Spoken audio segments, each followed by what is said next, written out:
Welcome to the Barrier Breakdown, Disrupting Mental Health podcast, where we talk about the clinical and practical issues that face those working in the mental health industry.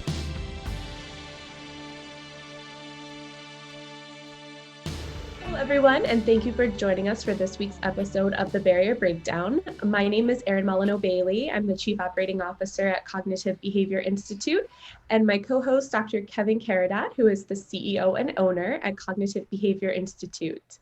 This week, we are joined by a very special guest, Dr. Marjorie Baldwin, who is a professor in the Department of Economics at Arizona State University and has an international reputation for her research on employment discrimination against workers with mental disabilities. She is the author of a book titled Beyond Schizophrenia, Living and Working with a Serious Mental Illness, and is currently principal investigator for a 4-year study on disclosure of serious mental health illnesses in the workplace, sponsored by the National Institute of Mental Health. So Professor, thank you so much for being here with us today and joining our listeners on the Barrier Breakdown. Can you tell us a little bit about how you became interested in employment discrimination against workers with disabilities? Yes, well, thank you for giving me this opportunity to speak and to reach your constituents. I was trained as a labor economist, and I did my dissertation on labor market discrimination against workers with disabilities. At the time, there was considerable research on discrimination against women in the labor market and discrimination against racial and ethnic minorities, but not so much, hardly anything at all, in fact, on workers with disabilities. And it was an interesting group to study because unlike women or racial or ethnic minorities, which were treated as one homogeneous group, the group of people with disabilities is very heterogeneous, all different kinds of physical and mental disorders. So after I completed my dissertation, I continued on that path, and there it is. You are interested in mental health as part of that. Could you share a little bit about your interest specifically in mental health? Yes, I started out with looking at all disabilities, but as we did these studies comparing workers with mental illness with workers with physical disorders and so forth, persons with mental illness have really poor outcomes in the labor market. Among the poorest, they have low wages and extremely low employment rates. Also, the stigma and discrimination against mental illness is more intense than almost any other physical disability, so or any other type of disability. And so this made workers with mental illness particularly interesting. And then in 1999, my own son was diagnosed with schizophrenia, which of course gave me a very personal reason to focus on this particular group of disabilities. It sounds like, from your personal perspective, you've gained some really good insight into kind of the impact. Can you speak to a little bit more of the specifics and kind of what your research has shown with regard to that, those outcomes and impact?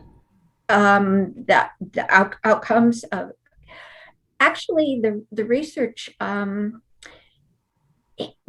it does support this idea that the employment rates are very low, around 35% for some of the most serious mental illnesses, compared to 70-80% among the population of people without disabilities. And the wages are extremely low, so low that many people with serious mental illness have to rely on disability support systems, Social Security disability insurance, or supplemental security income. So while the research overall supports that, we've also found that there are a number of people with even the most serious mental illnesses, many people, in fact, who can and do work successfully in competitive jobs, earning wages that are sufficient to support themselves and perhaps a family. So in general, this idea of poor outcomes is true, but there are numerous exceptions that maybe people don't know about. And you recently published a paper focusing on disclosing mental illness at work. And can you tell us a little bit about these 3 C's when it comes to disclosing serious mental illness at work? I believe they are control, conditions, and costs. Could you talk to us a little bit about those? Right. They kind of emerged as I was doing research in the literature, and most of the literature on the topic is qualitative. And by that, I mean that the samples are small and the results come from interviews with individuals or from focus groups, as opposed to going out and conducting a survey with large, thousands and thousands of individuals or hundreds and hundreds. So in reviewing this research, it just seemed to coalesce into these 3 categories, and conveniently I found 3 words that start with C to describe them. So control refers to this idea that mental illness, unlike many physical disabilities, is concealable. An individual can choose, in many cases, whether or not they want to tell their employer about their mental illness. Unlike, say, someone who has a hearing or vision disability, or someone who needs a cane or a wheelchair to walk around, their disability kind of discloses themselves. So this is the idea that there's some voluntary choice involved. The second idea, conditions, refers to the idea that disclosure isn't a binary choice. Although we say disclosed or not disclosed, really, if you choose to disclose, there's a lot of conditions you can place on that. When are you going to disclose? To whom are you going to disclose? And exactly what are you going to say? How much are you going to tell them about your history of mental illness and your diagnosis? And finally, the other consideration is costs. And of course, being an economist, you would expect costs to come into the conversation. And by cost, I mean broadly this idea of risks and benefits, so that the individual, given that they have a choice whether to disclose and they can put conditions on that, that choice is going to be determined by their calculation of what are the risks, what are the disadvantages, and what are the benefits to me of disclosing. Okay, great. That's very helpful. How do you see the dynamics, which is on everybody's mind, of the pandemic? Because just today I read an article about how now that people are going back in the adjustment, and we know that just rates of mental health related disorders are increased during this time frame, people are just quitting. A lot of people are quitting, there's data showing, just because of control in a sense of environment. What are your thoughts about that? So that's very interesting. Are they quitting because they now have to go back to the workplace and they like the flexibility of being at home, or My sense was more the flexibility of being at home. Yes. Well, that's very interesting because flexibility is one of the key points in what can enable someone with a serious mental illness to be successful at work. Some people have their symptoms are in remission. They don't have any symptoms at all, or they're controlled by medication. But some people still have symptoms. Perhaps their medications make them groggy in the morning, or perhaps they have difficulty interacting with other people. So you can imagine that flexibility in being able to work from home, being able to have flexible hours, allows a worker with mental illness to accommodate their disability themselves without asking an employer to provide job accommodations. So yeah, I see this idea of what we've all learned from the pandemic, of how actually work can get done, thank goodness, with Zoom and the internet, as a real boon to people with disabilities who can benefit from this flexibility. I would hope that it would enable more of them to work as opposed to people quitting because they now have to go to the office. You make an excellent point when it comes to that flexibility. So one of the things I think that is key is that sometimes people who suffer from serious mental illness don't know when they're going to have a bad day. A lot of times there can be triggers that they can, avoid, but a lot of times you just don't know when you are not going to be feeling well. And, whereas someone may have had to call off sick that day or not go into the office at all, perhaps that flexibility to have a couple hours here and there could result in increased productivity, as well as being able to continue to work with, other colleagues to accomplish things. So their efficiencies may actually increase. So I can definitely see what you're saying there. Exactly. Another important factor is the culture of the workplace. How willing they are to allow workers some autonomy and freedom.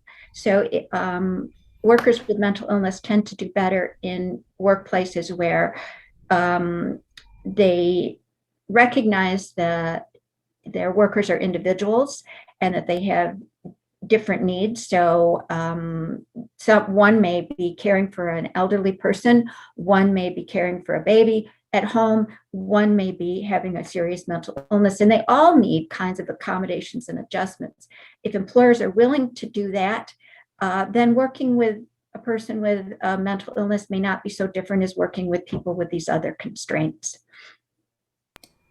No, I think that's one of the things we value, even as an employer ourselves, is with the pandemic, like you said, we all shifted to Zoom. As we transition back, it's kind of like really incorporating the team into it, getting feedback from all members of the staff, I should say partners, right? We kind of view ourselves as all equal here, but really getting a feedback, everybody has their own individual situation. And although it's still going to be bumpy, I think, for everybody, because it's just awkward, this transition that we're in with a pandemic, and going back to normal won't feel normal anymore. So I think it's important to have that flexibility and kind of, although it's not a perfect world, I think hopefully it's appreciated, and it does decrease at least that level of stress that can be experienced by an employer side of change. Another thing that people need to get past, when specifically for people with mental illness, is this idea of the intense stigma. And the stigma is associated with a number of negative stereotypes that people just assume when they hear someone has mental illness that these stereotypes apply to them. So one of them, for example, is that people with mental illness are incompetent, that they're incapable of taking care of themselves, that they're unreliable, that you don't know when they're going to show up or keep appointments or whatever, and that their behavior is unpredictable. And so if you believe that these stereotypes apply to everyone with mental illness, then naturally you're going to think, this person can't work, this person can't hold a responsible job, this, at best, they could do some menial type of employment. Well, in fact, those stereotypes are false. Many people with even the most serious mental illnesses, are able to hold responsible jobs. Again, they do better in flexible environments with where the culture of the workplace is understanding, but you kind of need all these things plus this anti-stigma mentality to make it successful. In your professional opinion, do you encourage people to be open about this during the interview process? Or do you think that that's something that is it too much too soon as far as revealing, those kinds of personal, I'll say, challenges? Or is it best to get, everything on the table so that you and your potential new employer can be on the same page? What are your thoughts on that? So that's interesting. So I'll first say that in my professional opinion, I don't have an opinion with regard to whether or not a person should disclose, or when, or to whom. It's very individual and depends on themselves as an individual and the characteristics of their job and their workplace. So I'll answer that from the perspective of people with serious mental illness themselves. And in everything I've read, they're almost unanimous in saying that it's a mistake to try to disclose upon hiring. Now, some people will. Some people will need to, if they need to let an employer know about job accommodations or whatever. But most people say it's better to get the job and then tell the employer what kinds of accommodations that you need. And if possible, to wait and get a read on the workplace, on the culture, and what the response might be. Okay. And as a mother, is there anything that you would like to share with the world about, having a child with a serious mental illness and their capabilities? Oh, that's interesting. So when my son was first diagnosed, it kind of, even though I studied disability, I knew very little about mental illness and almost nothing about schizophrenia in particular. And as I read more about it, became more and more scared, because it's probably, if not the most serious, one of the most serious illnesses.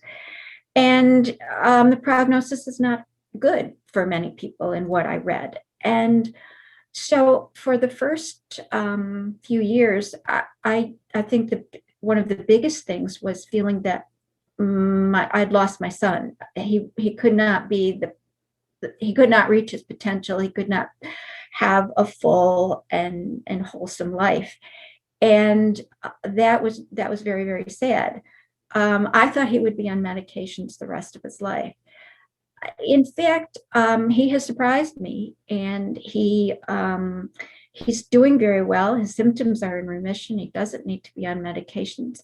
He has a family. In fact, baby number 3 was just born this morning. So I have a new granddaughter. Congratulations. Thank you. And he has his own business where he works as a handyman. So whenever I talk to people many parents that have read my book will correspond with me. And whenever I talk to them, I say, don't give up hope. Don't give up hope. Believe in what your son or daughter can do.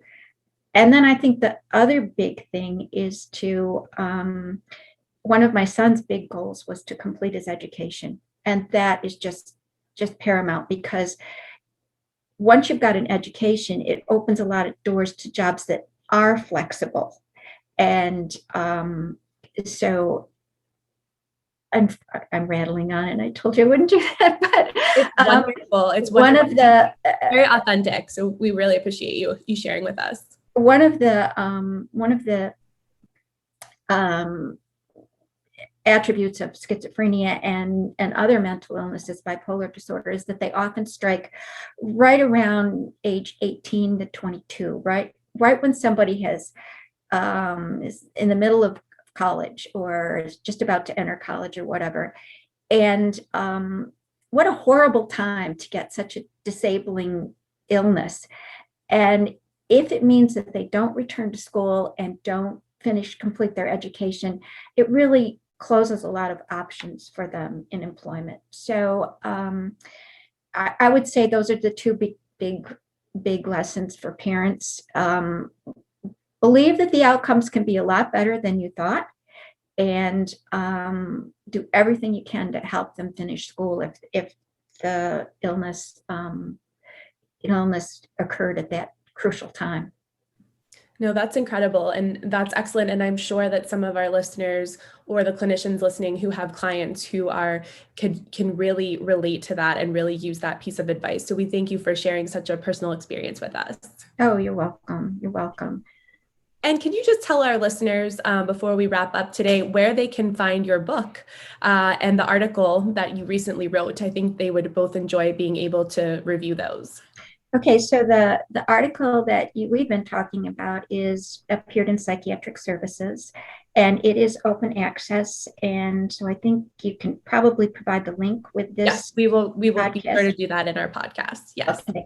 Also, my current research, as you mentioned, is looking at this issue of disclosure.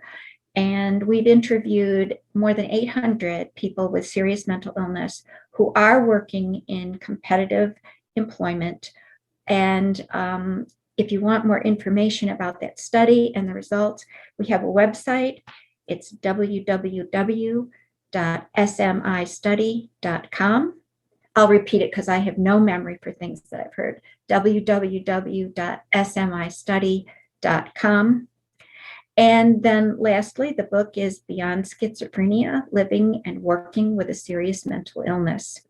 And I wrote it really to help people. who would be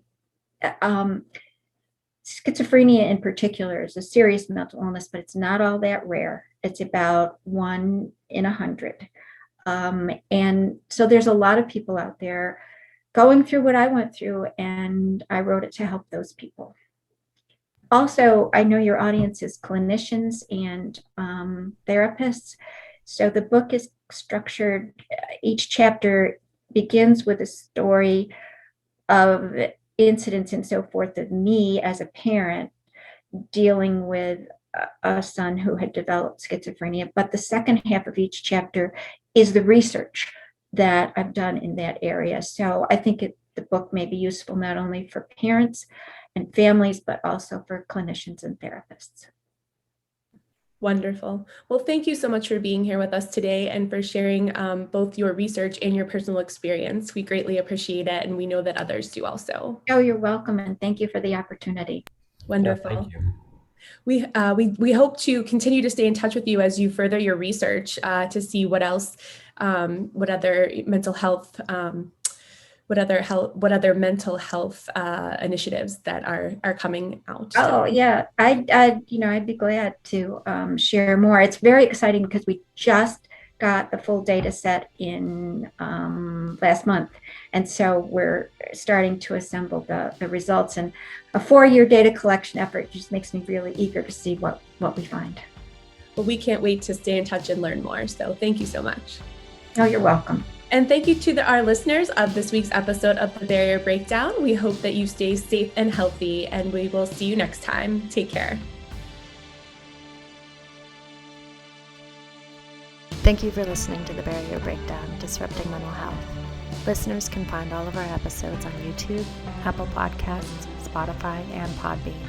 For more information and to learn about upcoming continuing education events, check out our website, cbicenterforeducation.com, our Facebook pages, Cognitive Behavior Institute and CBI Center for Education, as well as our Instagram at Cognitive Behavior Institute and our Twitter at CBI_Pittsburgh. Don't forget to like, comment, and subscribe. We hope you'll tune in for another guest next week.